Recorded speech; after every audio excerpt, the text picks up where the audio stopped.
মুছলমান একগোট হৈ থাকিব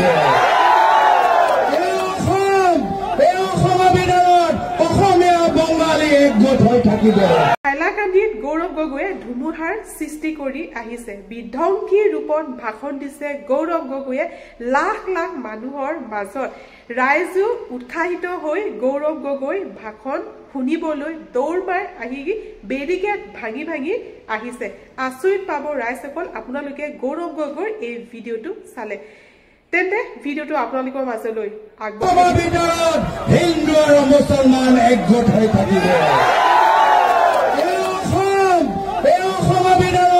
অসমীয়া বঙালী একগোট হৈ থাকিব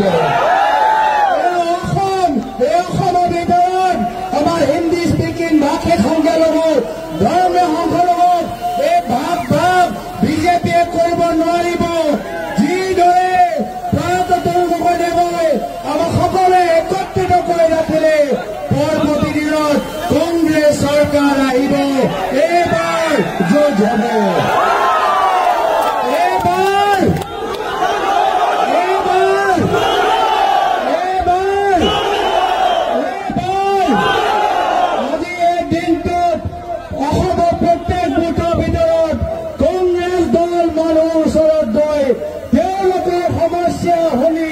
আমি অনলাইন পোর্টালত রেকর্ড করেছো আর আমি কথা দিছো আহা বছর যেটা কংগ্রেসের সরকার আহিব প্রথমতে আমি দুখীয়া মানুহৰ সমস্যা আমি সমাধান কৰিম এয়া হল কংগ্ৰেসেৰ পৰিচয় আমি আদানি আম্বানি দল নহয় আমি ধনী মানুহৰ দল নহয় আমি দুখীয়া মানুহৰ দল আমি দুখীয়া মানুহৰ দল আৰু দুখীয়া মানুহৰ বাবে আজি কংগ্ৰেছ দল যুঁজিব আজি দুখীয়া মানুহে কি বিচাৰে আত্মসন্মান বিচাৰে শান্তি বিচাৰে ভূমি অধিকাৰ বিচাৰে কিন্তু হিমন্ত বিশ্ব শৰ্মা ডাঙৰীয়াই কি কৰিছে আজি ভূমি পট্টা দিছে তেতিয়া দিছে মাত্ৰ মামা মামী আদানি আৰু আম্বানী পৰৱৰ্তী দিনত কংগ্ৰেছৰ যেতিয়া চৰকাৰ আহিব মামা মামী আদানি আম্বানীৰ মাটি আমি দুখীয়া মানুহৰ মাজত বিতৰণ কৰিম আমি দুখীয়া মানুহৰ মাজত বিতৰণ কৰিম আজি আমি দেখা পাইছো যে দুখীয়া মানুহক সহায় কৰিব পৰা নাই হিমন্ত বিশ্ব শৰ্মা ডাঙৰীয়া এতিয়া নিজে কৰড়পতি মুখ্যমন্ত্ৰী হৈ গৈছে আৰু সেইকাৰণে ৰাহুল গান্ধী ডাঙৰীয়া কেতিয়াবা প্ৰশ্ন কৰে যে যি অসমত ইমান নিবনুৱা সমস্যা যি অসমত ইমান মূল্যবৃদ্ধি সমস্যা যি অসমত চৰকাৰ ইমান ঢাৰুৱা হৈ আছে সেই অসমত মুখ্যমন্ত্ৰী হিমন্ত বিশ্ব শৰ্মা ডাঙৰীয়া কৰড়পতি মুখ্যমন্ত্ৰী কেনেকৈ হৈ গ'ল তাৰ উত্তৰ আমাক লাগিব আৰু সেইকাৰণে ৰাহুল গান্ধী ডাঙৰীয়াই স্পষ্টভাৱে কৈছে পৰৱৰ্তী দিনত যেতিয়া কংগ্ৰেছৰ চৰকাৰ আহিব অসমৰ জনসাধাৰণে হিমন্ত বিশ্ব শৰ্মা ডাঙৰীয়াক জেইলৰ ভিতৰত দেখা পাব এয়া মোৰ কথা নহয় এয়া মাত্ৰ ৰাহুল ডাঙৰীয়াৰ কথা নহয় এয়া কথা হৈছে সাধাৰণ অসমীয়া মানুহৰ কথা যি আজি তাৰিখত হিমন্ত বিশ্ব শৰ্মা ডাঙৰীয়া অত্যাচাৰ সহ্য কৰি আছে সেই দুখীয়া মানুহৰ আজি এই দাবী যি দুখীয়া মানুহৰ ঘৰ আজি হিমন্ত বিশ্ব শৰ্মা ডাঙৰীয়া উচ্ছেদ কৰিছে এই দাবী হৈছে এই জ্যোতিষা দাসৰ মাতৃ যি জ্যোতিষা দাসে আজি ভ্ৰষ্টাচাৰৰ ভাৰ সহ্য কৰিব পৰা নাই আৰু সেইকাৰণে নিজৰ প্ৰাণ হেৰুৱাবলৈ কৈছে আজি অসমৰ ভিতৰত আমি দেখা পাইছো আজি পিডব্লিউডি বিভাগ এই পিডব্লিউডি বিভাগ কাৰ হাতত আছে এই পিডব্লিউডি বিভাগৰ দায়িত্ব আজি হিমন্ত বিশ্ব শৰ্মা ডাঙৰীয়াৰ ওচৰত আছে আৰু এই পিডব্লিউডি বিভাগৰ ভিতৰত কি হৈছে যে কিছু বিশেষ ঠিকাদাৰক সহায় কৰিবলৈ সৰু সৰু জুনিয়ৰ ইঞ্জিনিয়াৰ ওপৰত আজি তেওঁলোকৰ ওপৰত ইমান প্ৰেছাৰ দিছে ইমান হেঁচা দিছে কি কাম অধুৰা হ'ব পাৰে কাম নোহোৱা হ'ব পাৰে কিন্তু 100% বিলৰ পেমেণ্ট ঠিকাদাৰক দিবই লাগিব এয়া হৈছে বৰ্তমান পিডব্লিউডি বিভাগৰ দায়িত্ব। এয়া হৈছে হিমন্ত বিশ্ব শৰ্মা ডাঙৰীয়া কেলেংকাৰীৰ প্ৰতি শূন্য সহিষ্ণুতা, আমাৰ জিৰ' টলাৰেন্স। আজি এনেকুৱা এটা পৰিস্থিতি আমি দেখা পাইছো, আৰু সেইকাৰণে আমি বিচাৰিছো যে গোটেই পিডব্লিউডি বিভাগৰ ওপৰত আমি এটা CBI ইনকুৱাৰী বিচাৰিছো। গোটেই পিডব্লিউডি বিভাগৰ ওপৰত কংগ্ৰেছ দলে এটা CBI তদন্ত বিচাৰিছে। কিয় বাৰম্বাৰ আমি দেখা পাইছো, কেতিয়াবা গুৱাহাটীত মস্ত ডাঙৰ ফ্লাইঅভাৰ বনাব, কোটি কোটি টকাৰ ফ্লাইঅভাৰ বনাব, আৰু ফ্লাইঅভাৰ কাম কোনে কৰিব? এই একে 2-3জন ডাঙৰ ঠিকাদাৰ। সৰু ঠিকাদাৰৰ কাম নাই। আজি সৰু ঠিকাদাৰক বৰ্তমান চৰকাৰে কোনো কাম নিদিয়ে, তেওঁলোকৰ পেমেণ্টবোৰ পেণ্ডিং কৰি ৰাখে। কিন্তু যদি হিমন্ত বিশ্ব শৰ্মা ডাঙৰীয়া কোনোবা এজন ঘনিষ্ঠ ঠিকাদাৰৰ কাম হয়, তেতিয়া কাম নহলেও তেওঁলোকৰ গোটেই পেমেণ্টটো পাই যায়। আজি এনেকুৱা এটা অৱস্থা। আজি সেইকাৰণে কংগ্ৰেছ দলে যুঁজিছে। আমি যুঁজিছো আপোনালোকৰ ঘৰৰ সৰু ল'ৰা ছোৱালীৰ বাবে।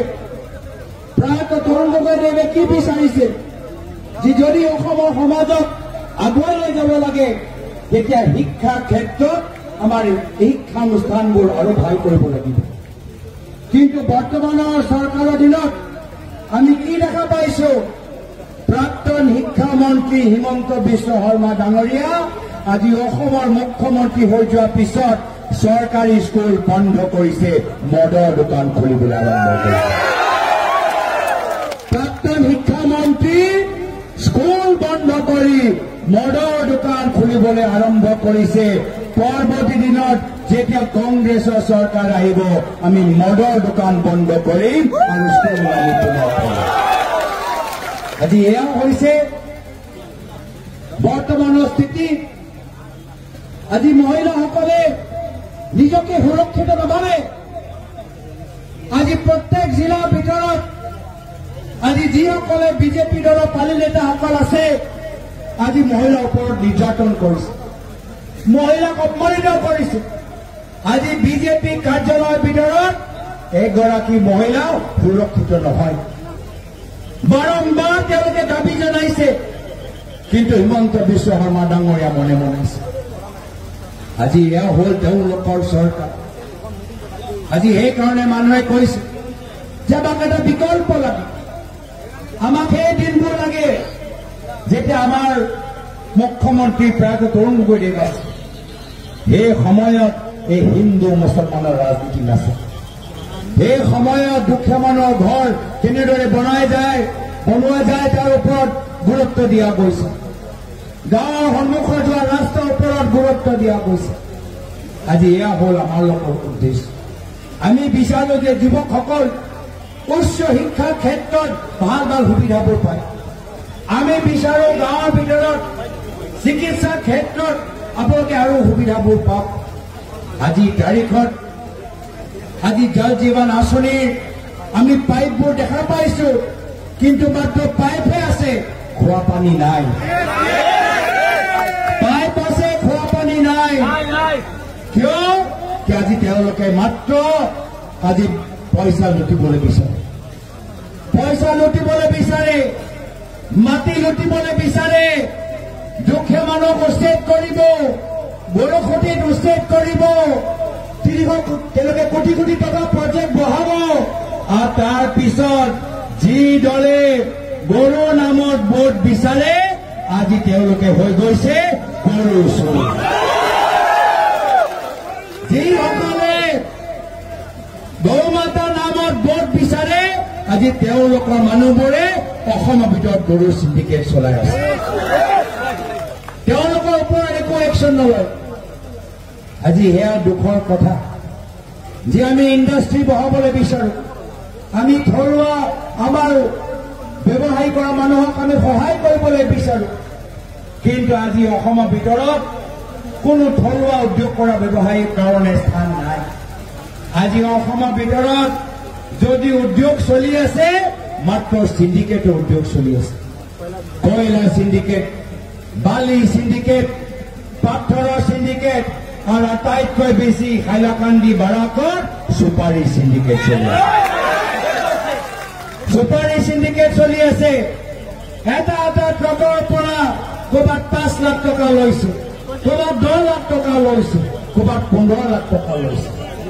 কিন্তু কোনো তদন্ত হোৱা নাই, কোনো CID কেছ নাই, কোনো CBI কেছ নাই, কোনো ইনকাম টেক্স কেছ নাই। কিয় এই গোটেইবোৰ পইচা দিছপুৰ এটা বিশেষ মন্ত্ৰীৰ ওচৰত গৈ আছে।